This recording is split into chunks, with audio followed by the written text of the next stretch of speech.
Hi guys, welcome back to the channel. तो आज हम बात करेंगे इंडियन बैंक के डीबी के लिए जो अटेस्टेशन फॉर्म हमें फिल करना है उसके बारे में। बहुत सारे फॉर्म्स हमें फिल करने हैं, biodata, declaration form and assets and liabilities वाला। तो आज हम अटेस्टेशन फॉर्म की बात करते हैं, इसमें क्या क्या डिटेल्स मेंशन करनी है। बहुत लोगों को कन्फ्यूज़न हो रहा है, तो आज हम डिटेल में बात कर लेते हैं क्या डिटेल्स फिल करनी है, कैसे करनी है। पहले तो आप अटेस्टेशन फॉर्म की दो फोटोज कॉपी रख लीजिए। दो कॉपीज आपके अटेस्टेशन फॉर्म की लगेंगी। मैं तो कह रहा हूँ चार आप करा के रख लीजिए इसका सेट। पूरे फॉर्म की चार सेट करा लीजिए। इन केस कुछ गलत होता है तो आप वहाँ पे करेक्ट करके लगा देंगे दोनों फॉर्म। तो पहले तो हम फॉर्म पे आते हैं, तो यहाँ पे आपको फ़ोटोग्राफ लगानी है। मैं तो रिसेंट फ़ोटोग्राफी लगाऊंगा। सिर्फ जहाँ पे हमने वो लगाया है ना, एडमिट कार्ड, वहाँ पे जो अपनी पुरानी फ़ोटो है साथ में वो लगाएंगे। बाकी सब जगह मैं तो रिसेंट ही फ़ोटोग्राफ लगा रहा हूँ। और अब आते हैं यहाँ पे। तो यहाँ पे आपका आएगा नेम, अभी आपका नाम नेम है। यहाँ पे आएगा सर नेम, और जो जिसका भी जैसे मिडिल नेम है तो वो आपको यहाँ पे मिडिल करके आप यहाँ पे लिख दीजिएगा मिडिल नेम। ये हो गया आपका नेम। इसके बाद आएगा आपका प्रेजेंट एड्रेस, जहाँ पे आप अभी रह रहे हैं। तो आप पूरा प्रेजेंट एड्रेस लिखेंगे अपनी, और जिसका प्रेजेंट और होम एड्रेस सेम है वो सेम लिख देंगे। अब यहाँ पे अपना होम एड्रेस रखेंगे। अगर आप बाहर रह रहे हैं तो प्रेजेंट एड्रेस वहाँ लिखेंगे, फिर यहाँ पे अपना रेजिडेंशियल घर का एड्रेस जो भी होता है, जो भी है आपका। इफ़ ओरिजिनली या residence of country other than India, तो यहाँ पे आपको एन ए लिख देना है, नॉट एप्लीकेबल, या डैश खाली छोड़ देंगे, जो भी आपको सही लगे। एन ए मैंने तो एन ए लिख दिया था अपने फॉर्म में। यहाँ पे address of office of superintendent of police, इसमें लोगों को बहुत कन्फ्यूजन हो रहा है, तो आप ऐसे लिख दीजिए office of superintendent of police. और आप गूगल कर लीजिएगा तो उसमें जो भी आपका एरिया पड़ता है वो एरिया लिख दीजिए, और अपने डिस्ट्रिक्ट का। तो office of superintendent of police का एड्रेस तो पोस्ट पहुंच ही जाएगा। अगर कोई डिटेल पहुंचानी होगी अपन नहीं लिख देंगे, बस कहाँ पे वो एरिया वो ज़रूर लिख दीजिएगा, एसपी ऑफिस। और इसके बाद आते हैं, हाँ, particular places with the period of residence where you have resided for more than 1 year at a time during the preceding 5 years. पिछले 5 सालों में आप 1 साल से ज़्यादा कहीं रहे हो तो वो आपको मेंशन करना है। तो आप अगर अपने घर पे रहें तो आप अपना 2020 से 2025 कर दीजिए, 2020 से 2025 अपना होम एड्रेस डाल दीजिए, बस अपना होम डिस्ट्रिक्ट डाल दीजिए। ये हो गया। यहाँ पे आपका रोल नंबर आएगा, मैंने तो अभी ब्लैंक छोड़ दिया है रोल नंबर वाला सेक्शन। वहाँ पे जाके मैं सोच रहा हूँ रोल नंबर फिल कर दूँगा वैसे।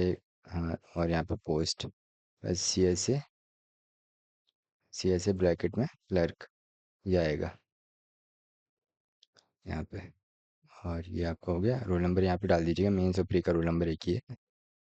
और फादर्स नेम इन फुल, यहाँ पे फादर नेम आएगा आपका पूरा, फादर का आपका जो भी नाम है। और उसके बाद प्रेजेंट एड्रेस, यहाँ पे आपका प्रेजेंट एड्रेस, पापा का एड्रेस और आपका एड्रेस सेम ही होता है। प्रेजेंट एड्रेस, परमानेंट एड्रेस जो भी है वो लिख देंगे अपना। प्रोफेशन, यहाँ पे लिख देंगे पापा का प्रोफेशन, रिटायर्ड बैंकर। मेरे तो पापा बैंकर हैं तो रिटायर्ड बैंकर मैंने लिख दिया है। और आपके जो भी फादर का ऑक्यूपेशन है, प्रोफेशन है, वो लिख दीजिएगा। और यहाँ पे हस्बैंड डिटेल्स डिटेल्स तो ये आपके कुछ होगा नहीं, प्रोफेशन ये सब डालना नहीं है। नेशनलिटी इंडियन, फादर की, मदर की, एंड जो भी अगर हस्बैंड वाइफ है आपके तो उनकी। और यहाँ पे एग्जैक्ट डेट ऑफ बर्थ, मैंने एक फॉर्म में देखा है कि यहाँ पापा की डेट ऑफ बर्थ डालनी है, लेकिन यहाँ पे कोई मेंशन नहीं किया हुआ है किसकी डेट ऑफ बर्थ डालनी है। यहाँ अपनी डेट ऑफ बर्थ डालनी है। यहाँ पे अपनी डेट ऑफ बर्थ डालिए, यहाँ पे अपनी प्रेजेंट एज डालिए, आपकी एज क्या है। क्योंकि ये फॉर्म में पापा के बारे में नहीं पूछा है, बस पापा के बारे में ये डिटेल थी 5.1 की। इसके बाद किसी पॉइंट में पापा की डिटेल नहीं है। Nationality of father and mother पूछी गई है, यहाँ पे अपनी डेट ऑफ बर्थ डालेगी, यहाँ पे अपनी एज डालेगी, एज ऑफ मेट्रिकुलेशन मतलब 10th जब आपने की थी तो आपकी क्या एज थी वो डलेगी। यहाँ पे आपका place of birth, district and state of birth, and जिस जहाँ पे भी आप, हाँ, जो अभी which district and state in which situated, तो आप सेम ही कर दीजिए district and state you belongs to and situated में।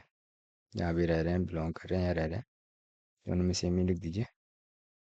अपना रिलीजन हिंदू या जो भी हो आपका, इस्लाम, मुस्लिम, क्रिश्चियन, जो भी है। अगर आप S C S T belong करते हैं तो यहाँ लिखेंगे यस, और यहाँ पे लिखेंगे अपनी कास्ट एस सी या एस टी, जो भी आपकी हो। ब्रैकेट में शायद आपकी जो कास्ट हो वो लिख दीजिएगा अगर हो।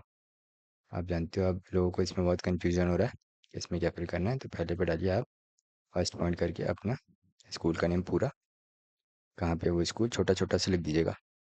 और आपको डेट ऑफ ज्वाइनिंग तो अब किसी को नहीं पता होती है। जैसे अब स्कूल का डेट ऑफ ज्वाइनिंग तो पता नहीं होती है, तो आप ये काम करिए, यहाँ पे अगर आपने जो भी 2012-13 जब भी करा हो 10th, तो ईयर लिख दीजिए।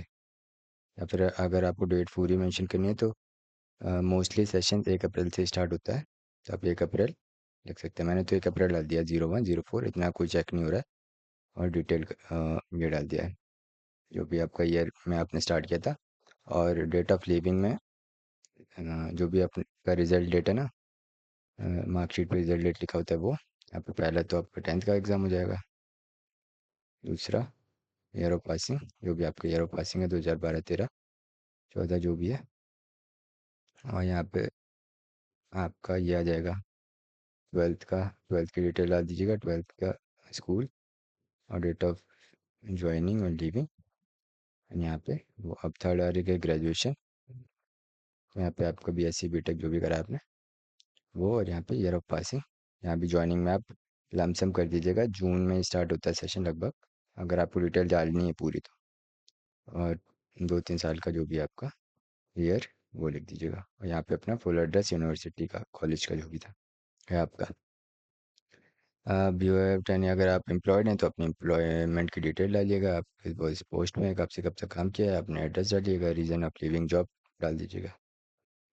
और यहाँ पे या व्यू बिन अरेस्टेड पे यहाँ पे नो लिखना है आपको। बस हो गया।